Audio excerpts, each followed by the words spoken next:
വടക്കഞ്ചേരി കരുമനശ്ശേരി ശ്രീകൃഷ്ണമൂർത്തി അയ്യപ്പ ക്ഷേത്രത്തിൽ ഭാഗവത സപ്താഹയജ്ഞം തുടരുന്നു.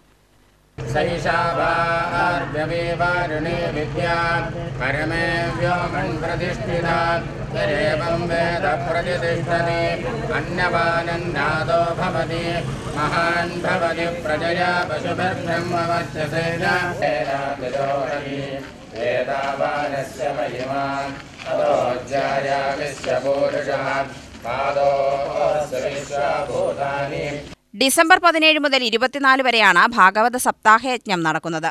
ബ്രഹ്മശ്രീ എടമന വാസുദേവൻ നമ്പൂതിരി യജ്ഞാചാര്യനായി.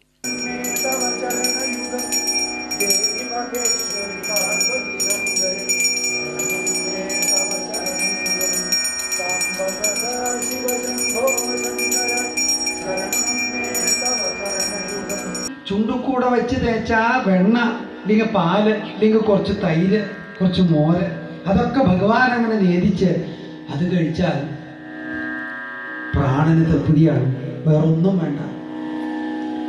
ആ കൃഷ്ണനെ കുറിച്ച് ചിന്തിച്ചു നോക്കൂ, അത് മാത്രം മതി എന്നാണ്. അതാണ് ദശമസ്കന്ധം.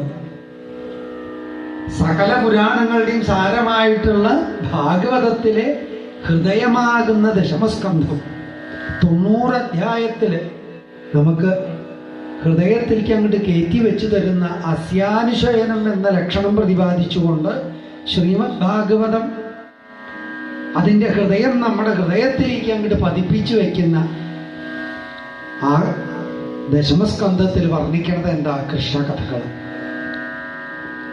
ആ കൃഷ്ണകഥകളുടെ പ്രാധാന്യം അത്ര വലുതാണ്. ആ കൃഷ്ണനെ കിട്ടിയാൽ പിന്നെ വേറൊന്നും വേണ്ട. അത് എത്ര എത്ര എത്ര എത്ര കഥകളിലൂടെ എത്ര എത്ര ദിവ്യന്മാരത് സാക്ഷാത്കരിച്ചിട്ടുണ്ട്.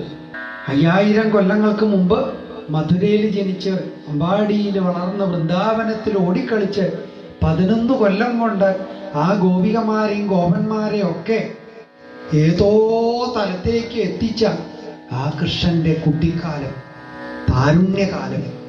തൃശൂർ രാമചന്ദ്രൻ, രാമദാസ് എന്നിവർ സഹ ആചാര്യന്മാരാണ്. കരുമനശ്ശേരി ഗ്രാമസമൂഹം കമ്മിറ്റിയാണ് സപ്താഹയജ്ഞം ക്ഷേത്രത്തിനായി സമർപ്പിച്ചിരിക്കുന്നത്. UTV news, Palakkad.